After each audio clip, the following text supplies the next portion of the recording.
Hi there, I'm Marcy. On my wedding day, right in front of friends, cameras, and champagne toasts, my parents handed me a frame that read, "To our biggest disappointment." They called it a joke, laughed like it was clever, but that was just the beginning.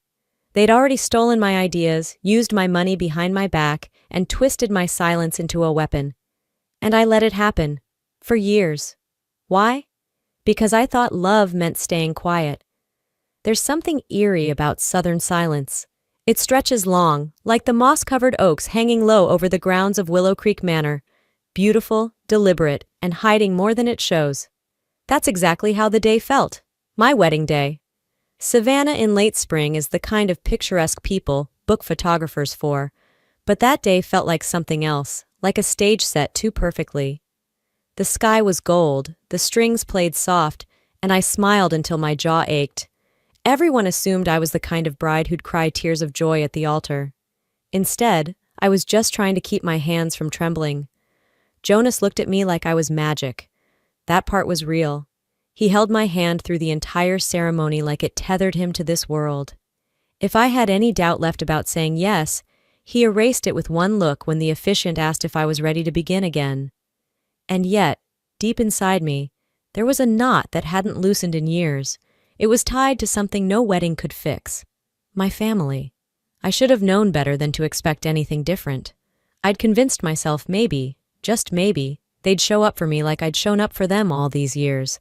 But hope has a way of making a fool out of people like me. My mother, Avis, made her entrance fashionably late, dressed in taupe shimmer that caught the light and demanded attention, her signature move. She air-kissed my cheek like I was a co-worker, not her daughter, and whispered, "You're not late, that's good," as if I'd ever been the problem. Then came Delphine. White dress, no irony. Her heels clicked on the stone like a warning shot. She smiled like she knew something I didn't. There was no, "You look stunning," or "Congratulations." Just that grin she always wore when she'd rigged a game and couldn't wait to watch me lose. I told myself not to read too much into it. Maybe I was just tired or nervous or still carrying old wounds in a new dress. But that illusion cracked a few hours earlier, while the florist was setting up, and I went back inside for a moment of quiet.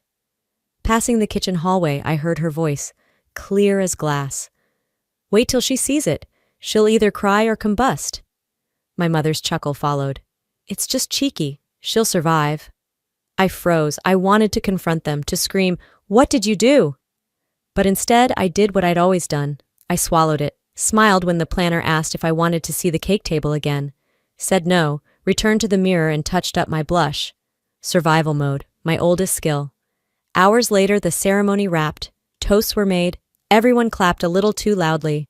I watched Delphine scroll on her phone through most of it. She raised her glass during Jonas's speech but didn't say a word during mine.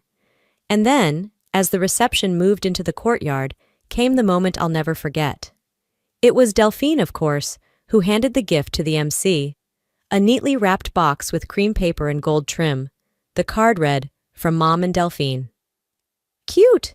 The MC made a joke, something about sentimental sisters, and invited me to unwrap it in front of everyone.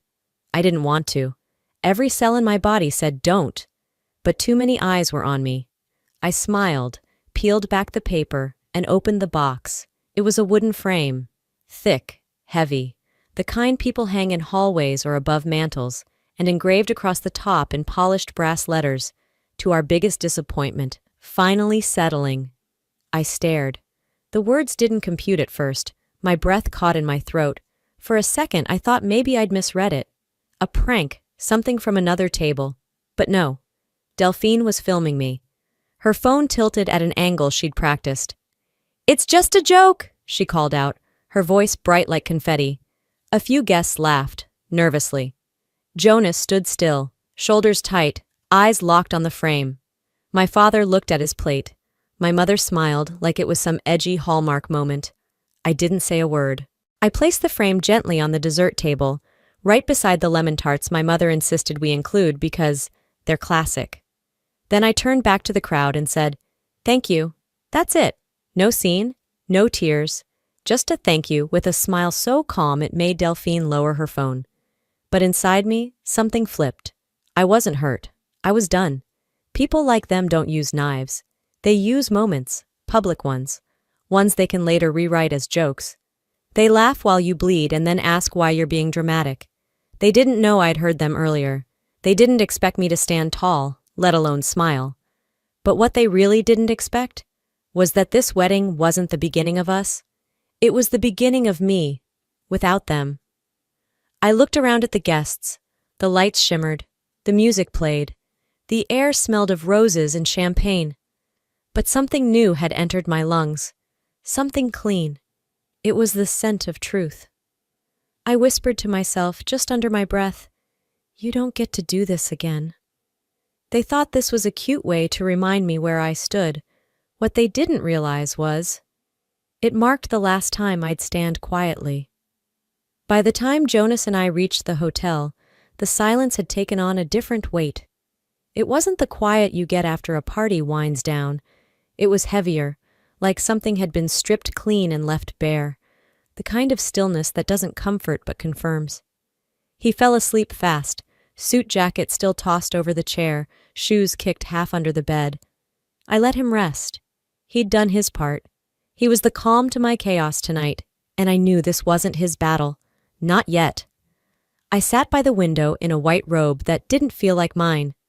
The Savannah skyline blinked faintly outside. The lights of wedding guests' Ubers still scattered across the long driveway below. I stared at my reflection in the glass. Not my face, just the outline of someone trying too hard not to feel. But feelings don't ask permission, do they? I opened my notes app, typed slowly, list things they don't see, then paused, not sure what to write first. Then came the words. They don't see how much it cost me to love them anyway. And just like that, my mind dragged me backward.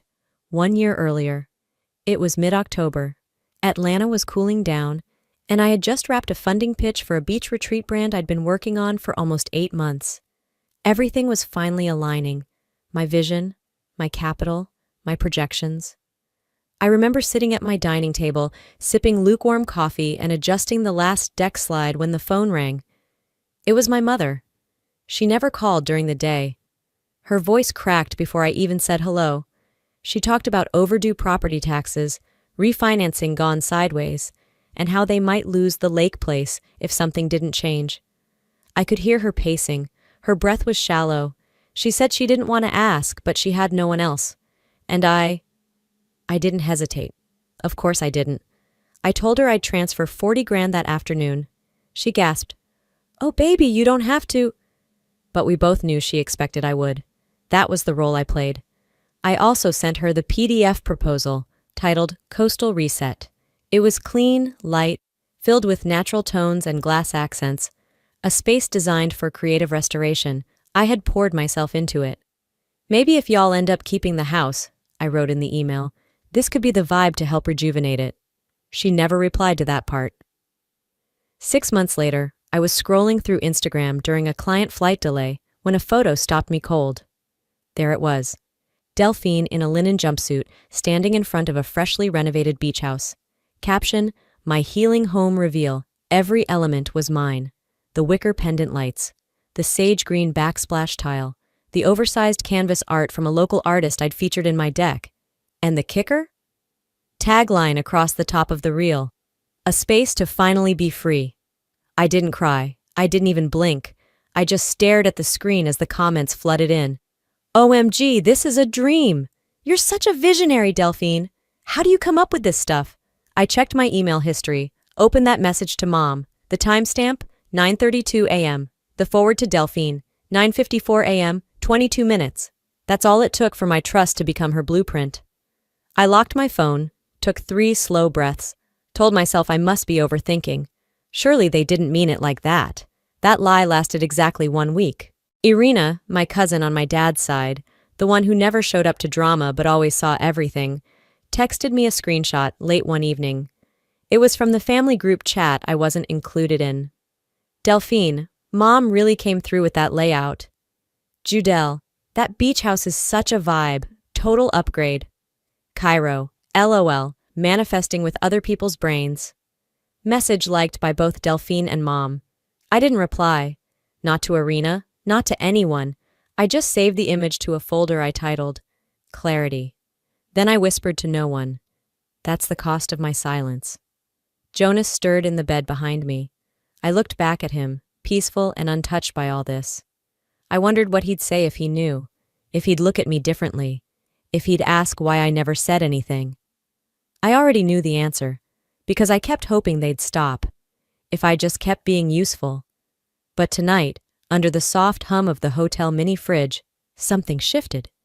They didn't just steal a design, they rewrote me. And for the first time, I started writing back. By the second morning after the wedding, something in me had clicked into place. Not healed, not settled, just focused. I woke early, not because I slept well, I didn't, but because my mind wouldn't shut off. Jonas was still dozing, one arm draped across my side of the bed, like he was holding the night in place. I slipped out quietly, showered, and walked down to the hotel cafe without waking him. The lobby was still half asleep. A few business travelers hunched over their laptops, earbuds in, eyes glazed. I grabbed a chamomile tea and settled near the window with mine. I was answering vendor emails, scrolling through RSVPs that came in too late, when a small alert pinged at the top of my screen. Security notification. Unauthorized access attempt blocked file. Mentorship budget 2022.xlx. Location, Savannah, Georgia. Device, MacBook Pro. I didn't move for a full 5 seconds. That file wasn't public. It wasn't something I'd ever shared on social media or posted. I had only ever sent it to one person, my mother. The blood in my arms went cool, not cold. Just measured, like my body knew exactly what this was before my brain caught up. I pulled out my phone and texted Noah. Me. Are you up? I just got a security flag on the mentorship folder. Noah. Yep, on it. I didn't need to explain. She knew which file I meant. She also knew the importance of it. That spreadsheet contained projected distribution plans for the mentorship fund I'd quietly been developing for over a year. Targeted support for women in tech with no family support systems.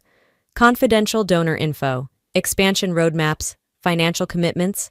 10 minutes later, my phone buzzed. Noah calling. Yeah? I said, already knowing it wasn't good. It came from a device labeled Avis MacBook Pro, she said. Same IP that pinged you before on that other shared folder 2 months ago. I closed my eyes. But it wasn't her login, was it? Nope, it was Lowell's. He didn't guess the password. He used a direct link, one that had already been authenticated. So she forwarded it to him, I murmured. There was a pause. Then Noah said what we both knew. This wasn't a breach, this was a handoff. I exhaled through my nose, slow and tight. Log everything. Already did. Want me to restrict future logins from all known Harper devices? Yes, lock it down, full restriction. I'll escalate from here.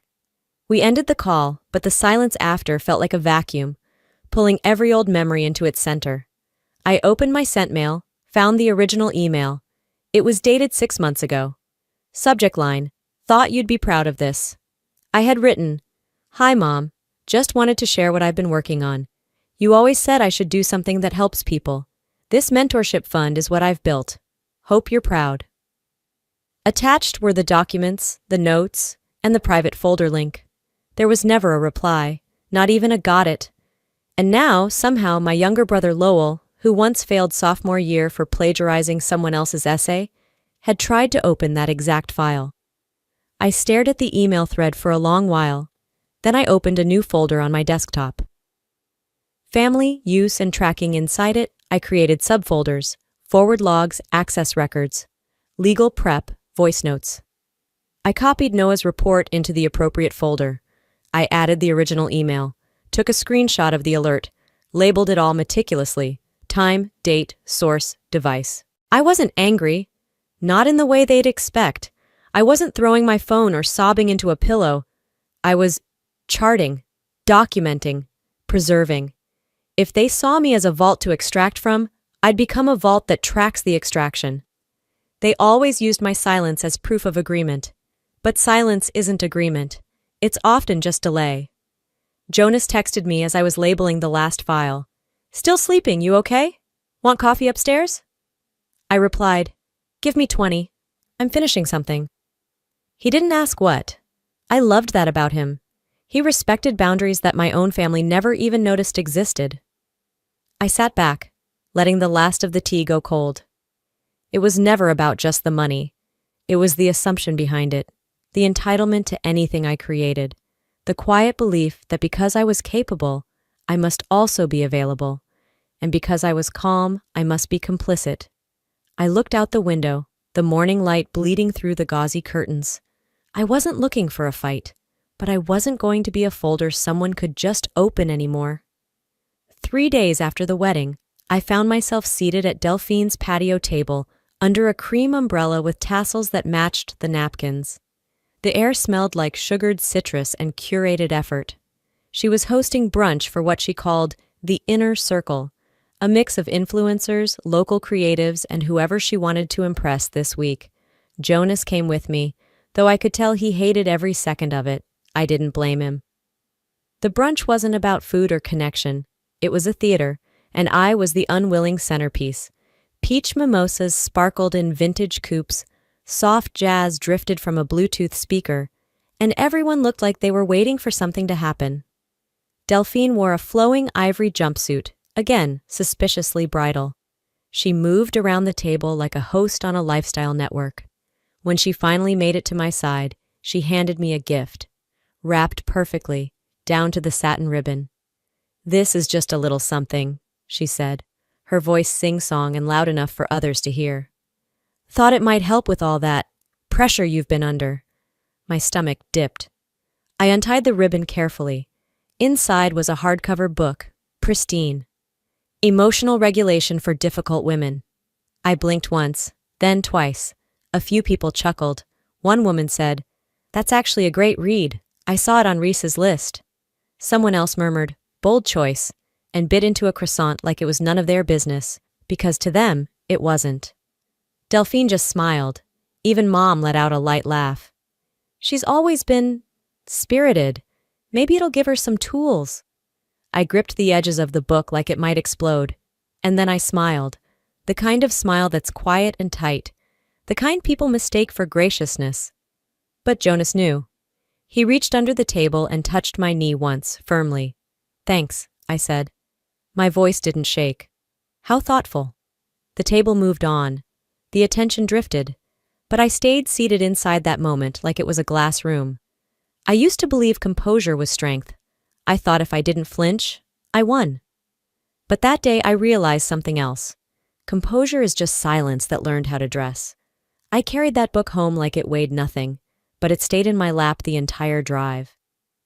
That evening, while Jonas took a call on the balcony, I opened Instagram. I don't know why, maybe instinct, maybe bad timing, but right at the top of my stories queue was Irina. She'd sent a message with just one line. "This is probably nothing, but you should see this." It was a screenshot of Delphine's private story, posted months ago. A black background with white text that read, "Ever tried helping someone mid-nervous breakdown over a Canva deck? Fun times." Followed by a crying laughing emoji. Below it, a few comments. "Girl, why do you always attract drama? You always get dragged into chaos, lol." The post had been liked by 2 mutual friends, one of whom had messaged me the week prior saying, "Your strength is inspiring. I didn't cry. I didn't throw the phone. I didn't text Irina back. I just saved the screenshot and moved it into the same folder from earlier, Family Use Legal Tracking, subfolder, Character Evidence." Later that night, on our drive to a small rooftop dinner Jonas had arranged with some friends, I sat in silence. Not the kind that waits to be broken, but the kind that builds something inside. Jonas glanced over, one hand on the wheel, his voice soft. "You've been quiet since brunch." I nodded, then said, "Next time they try something like that, I won't hold back, not even a little." He was quiet for a second. "Are you sure?" I turned my head toward the windshield, eyes locked on the horizon. They've had enough chances. And just like that, something irreversible happened. Not dramatic, not loud, just a final switch. I didn't need their understanding anymore. I needed them to understand I was done asking. The morning sun didn't feel warm when I stepped onto the back patio of my parents' house. It was bright, yes, picturesque even. Everything about the setup screamed, "See? We're just a happy family." Florals spilled from vintage pitchers on every table. Ceramic plates were arranged with magazine-level symmetry. There was fresh squeezed juice in delicate carafes, and enough mason jars with pastel-striped straws to make a lifestyle blogger weep. Delphine was already seated, legs crossed, sunglasses too large for her face. She waved when she saw me. "You came! I thought you might still be mad." Her tone was light, teasing, like we were joking about a spilled drink, not a public humiliation. Lowell laughed. "Come on, it was just a gift. People need to chill." Jonas stood stiff beside me. He hadn't said much that morning. I think he was giving me space, or maybe waiting to see if I'd change my mind about coming. But I didn't. I needed to see if any of them would pretend this brunch didn't carry a crater beneath the table. Turns out they all could. We sat. Avis poured coffee into a pale blue cup that matched her blouse. Elwood, my father, reached for the fruit platter like he didn't have a single thought about what had gone down 4 days earlier. Small talk floated like pollen. "Delphine, how's the podcast launch?" "Oh, we hit 1,000 downloads already. People love the authenticity vibe." Lowell chimed in. "I've been digging into this new crypto. Total game changer." Avis smiled like she was soaking it all in, proud of her offspring's little empires. Not one word about the wedding, not the toast, not the frame, not even the fact that they gave a gift engraved with my shame. I glanced at Jonas. He was trying, he really was, to keep his mouth shut. But I saw it in the tight line of his jaw, the subtle tapping of his finger on the napkin. He cleared his throat. "I just want to say something, real quick." The table paused. "What happened at the wedding," Jonas said evenly, "wasn't okay." No one looked at him. No one looked at me either. Elwood reached for a bowl of cobbler. "Who wants more dessert, still warm?" Delphine laughed. "Dad's priorities." Lowell smirked. Avis added cream to her coffee. And the moment passed, like nothing had been said at all. Jonas set down his fork with an audible clink. He didn't say another word. He didn't need to. The message had been received and discarded. That was when I stood. The chair scraped against the patio bricks. I didn't raise my voice. I didn't need to. My words cut sharper when they were still. "You don't get to humiliate me and then pretend it didn't happen." Nobody moved. I looked at Delphine. "You made a joke, right? A funny little jab? Then why hide your story from me afterward?" She blinked, but said nothing. I turned to Avis. "You laughed. You always laugh. And then you act like it's all love. That's not love, that's performance." Still no one spoke. Their silence was choreography now, refined and repeated. I scanned each face at the table, then landed on my father. "And you?" I asked. "You've been silent so long I forgot what your voice sounds like when it isn't repeating a menu item." Elwood looked up. "This is not the place." "That's the problem," I said. "It never is. That's how we keep getting here." I picked up the empty mimosa glass in front of me and placed it down, gently. This fake harmony? It's just more control. You want to bury the fire before anyone smells the smoke." Jonas rose beside me, not touching, just standing in alignment. I looked at each of them again. "You've mistaken my silence for weakness.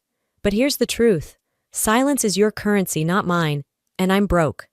Delphine opened her mouth, probably to say something dismissive, something rehearsed, but I held up a finger. "Next time, it won't be private." And then I walked out of the garden, not waiting for permission or apologies. Jonas followed a beat later.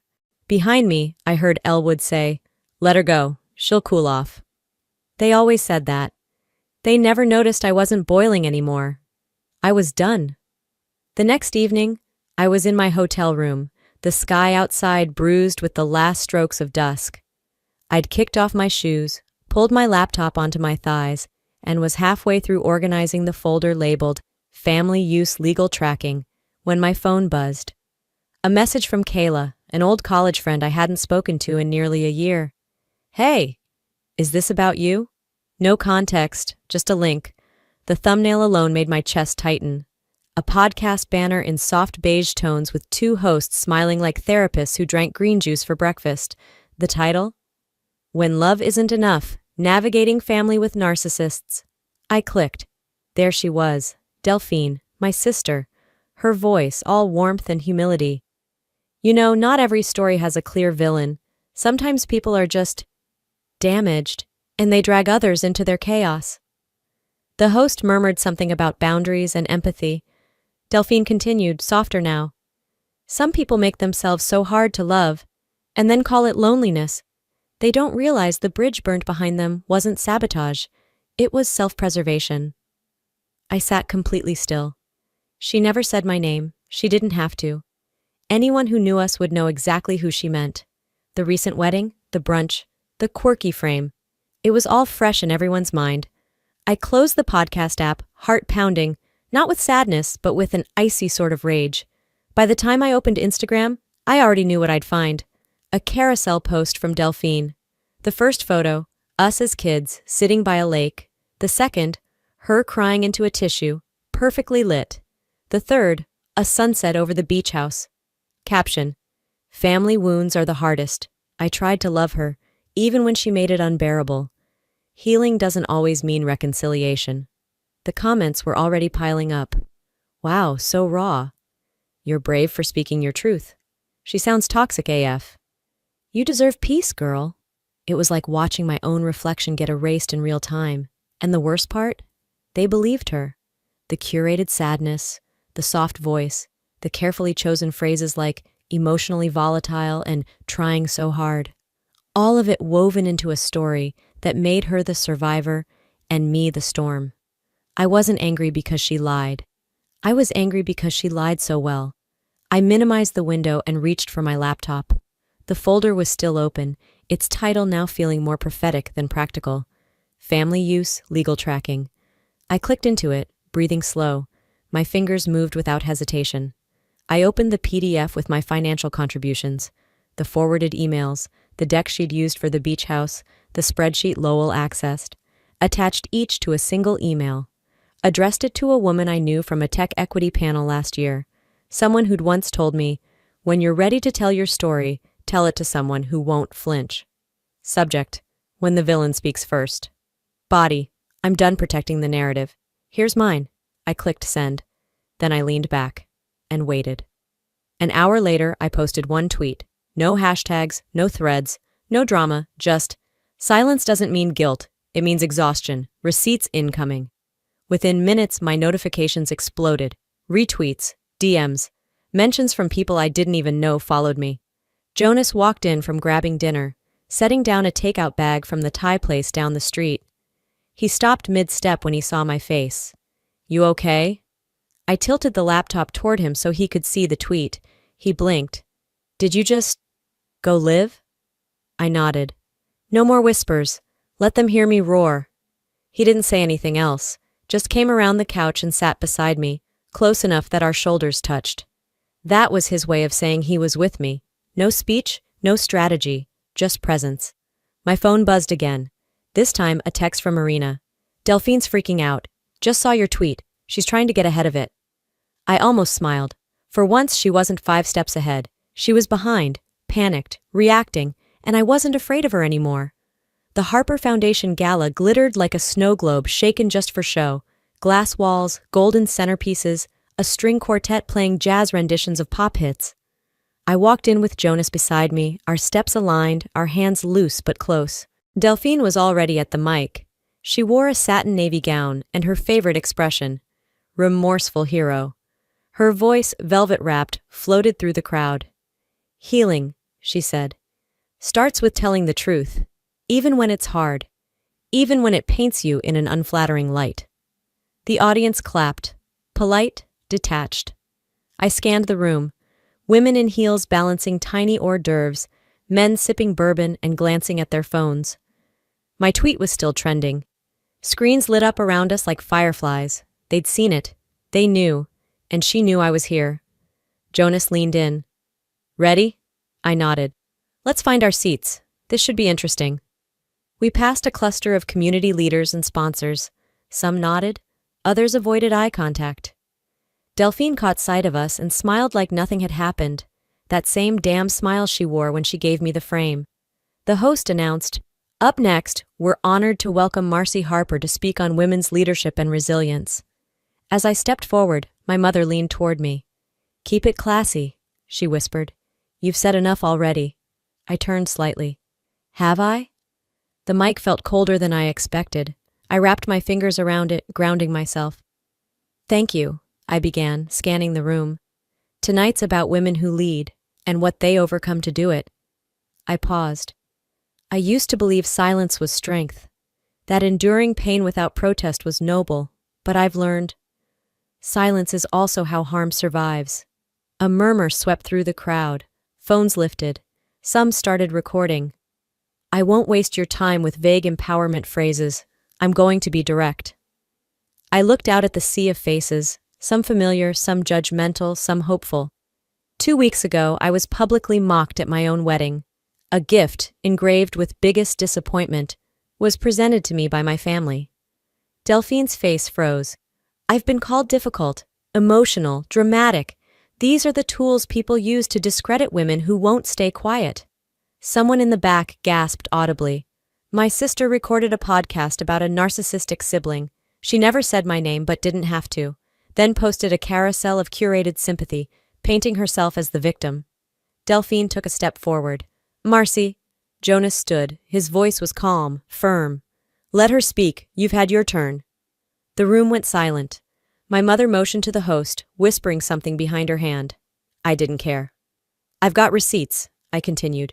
Financial records showing misuse of funds I gave in good faith. Screenshots of my private files accessed without permission. Comments made about my mental health. Mocked, shared, laughed at. I inhaled, let it settle. And I'm not here for revenge. I'm here because women like me, like some of you, are told to keep it quiet, to preserve the family name, to smile through sabotage. I looked at my mother, then my sister. Neither blinked. Well, I said, I don't do quiet anymore. The room held its breath. Family doesn't mean immunity, not anymore.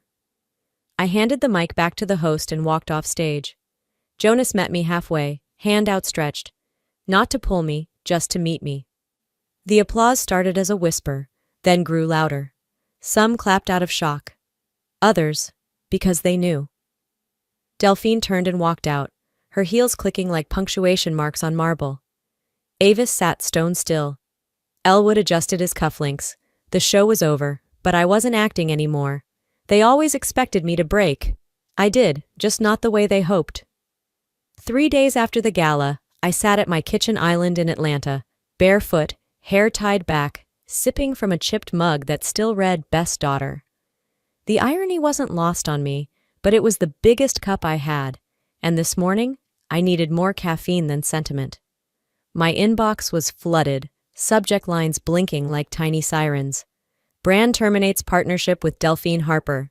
Podcast host releases statement, ethical concerns, influencer backlash, family isn't a PR campaign.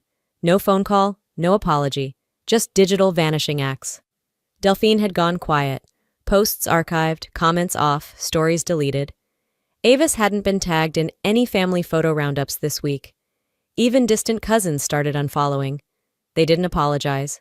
They disconnected, which honestly was the most honest thing they'd done in years. Jonas walked in from the bedroom holding his tablet. He looked well rested. I hadn't slept more than 4 hours in 2 days. He set the tablet down.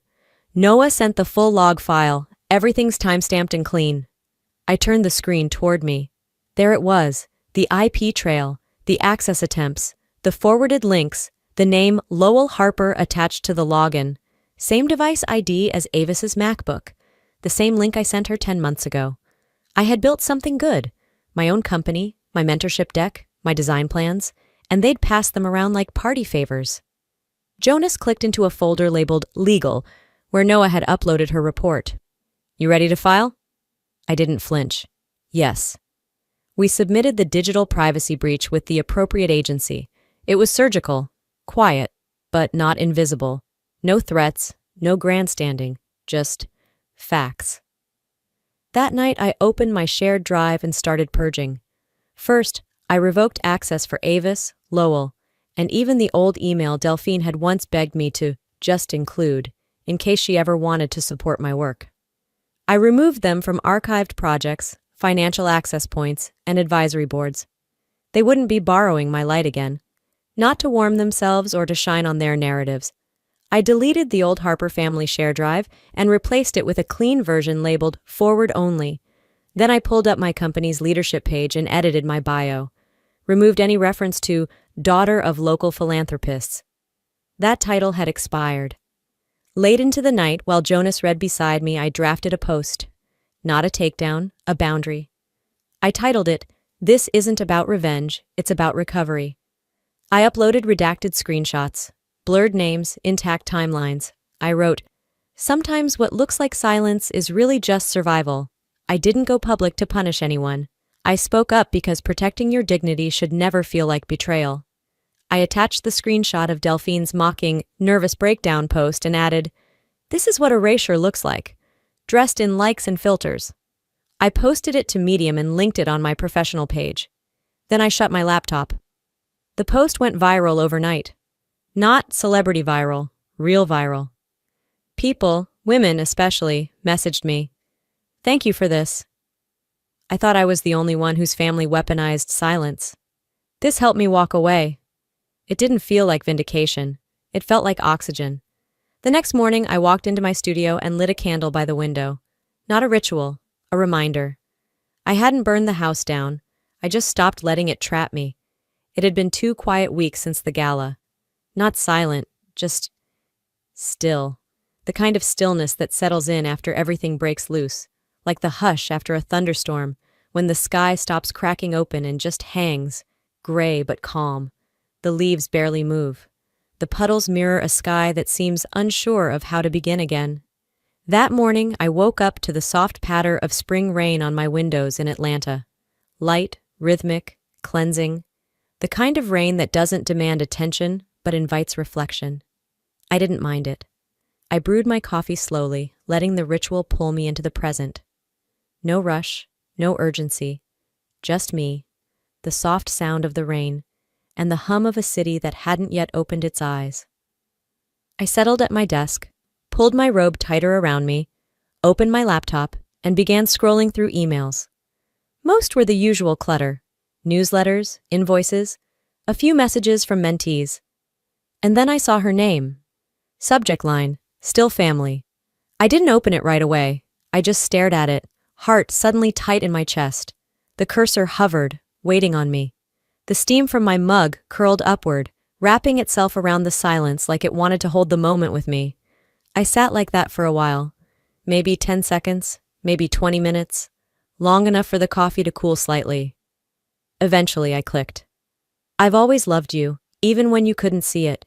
You misunderstood. You're still my sister. We're still family." That was it. No, I'm sorry. No, I shouldn't have said that. No real ownership. Just a revisionist attempt at closure, crafted to look like compassion. A passive reach, positioned like grace, but laced with implication. Like she was the one forgiving, while I was the one refusing to be forgiven. It read like someone trying to end a chapter without admitting they burned the pages. I didn't reply. Didn't forward it to Jonas, even though I knew he'd want to see it. Didn't screenshot it. Didn't rage text anyone. Didn't even delete it. I just marked it unread, then archived it. That was my response. My version of a boundary. Quiet, final, intentional. Outside, the rain didn't let up. I stayed in, lit the candle I'd started lighting every morning after the gala. A new habit, or maybe a ritual. Not to remember, but to recenter. Not nostalgia. Just a small flame that helped me feel grounded. I logged into the back end of the mentorship platform I'd built. The one they once laughed at, diminished in those sharp, fake smile ways. The one they told me was too niche, too idealistic. Now it was growing, not viral, not explosive, but steady, real. There were new donations, small ones, $10 here, $25 there. Alongside them, short messages that landed louder than any check. Keep going. Wish I had this in my 20s. You're building something real. I stared at the screen for a while, then clicked into the Programs tab. I created a new initiative, Rebuild, for women recovering from family emotional manipulation. No press release, no Instagram post with a quote card, no announcement, just a simple description and an open door. Around lunchtime, I stretched out on the couch, phone face down on the coffee table. No sound, no notifications. I hadn't opened Instagram in days, didn't care what Delphine had posted or deleted. Whether Avis was still trying to position herself as the center of everyone's brunch plans. Let them talk. Let them defend whatever fiction they'd spun. I was out of the game. Then my phone buzzed, just once. A message. No subject line, just a single sentence. Because of your story, I packed a bag and left my mother's house last night. Thank you for reminding me I'm not crazy. I exhaled. Not the kind of exhale that's dramatic or performative. The kind that sneaks out of you without a sound, but lifts weight you didn't know you were still carrying. I leaned my head back. Tears didn't fall, but they brimmed. Not from sadness, from something cleaner, something closer to recognition. That kind of moment where you remember why you started. Impact doesn't always show up in headlines or follower counts. Sometimes it arrives in the quiet bravery of one woman finding a door she thought was locked, only to realize it had always been open, just never visible. The next morning, the rain had stopped. I got dressed in a hoodie, pulled my hair into a knot, and walked to the cafe 2 blocks from my apartment. No makeup, no earbuds. Just me, in my body, feeling present for once. The barista greeted me by name. I smiled, genuinely. Said good morning without rushing. I didn't check Twitter. Didn't open my analytics dashboard. I ordered my usual, grabbed a seat by the window, and pulled out my journal. I wrote, "You don't need an apology to heal. You need truth. You need boundaries. And the courage to walk away, even when they call it betrayal. Especially then." I closed the journal and slid it back into my bag. Outside, the sidewalk still shimmered with yesterday's rain, but the clouds had started to lift. The light was different. Not bright, but clearing. A beginning, maybe. They might still tell their version of me, but I'm not listening anymore. Some stories don't end with apologies. Some don't come full circle. But healing isn't about closure. It's about clarity. If you're watching this, and you've ever felt like your family sees you as the problem for simply having boundaries, if you've been told you're too sensitive, too much, or just hard to love because you refuse to keep playing a role that hurt you, I want you to know this. You are not alone, and you are not wrong for walking away to protect your peace. I used to think love meant tolerance, that forgiveness required forgetting, but peace, I've learned, doesn't beg for proof. It doesn't need everyone to understand. It just needs you to understand your worth. You don't have to burn bridges, but you're allowed to stop setting yourself on fire to keep them warm. And maybe your story isn't this one. Maybe your wound looks different, but if it still aches, you're still healing, and healing is still happening. So here's my question to you. What would you say to the younger version of yourself, still trying to please people who never tried to understand her? Leave a comment and tell me. Or just drop a if this resonated. Type 1 if you've been there, or let me know where you're watching from. I read every single one. And if this story touched something in you, please consider subscribing. We share real stories for real people with real heart. And if this helped you even a little, I hope you'll be here for the next one. Until then, be safe, be loud, and most importantly, be free.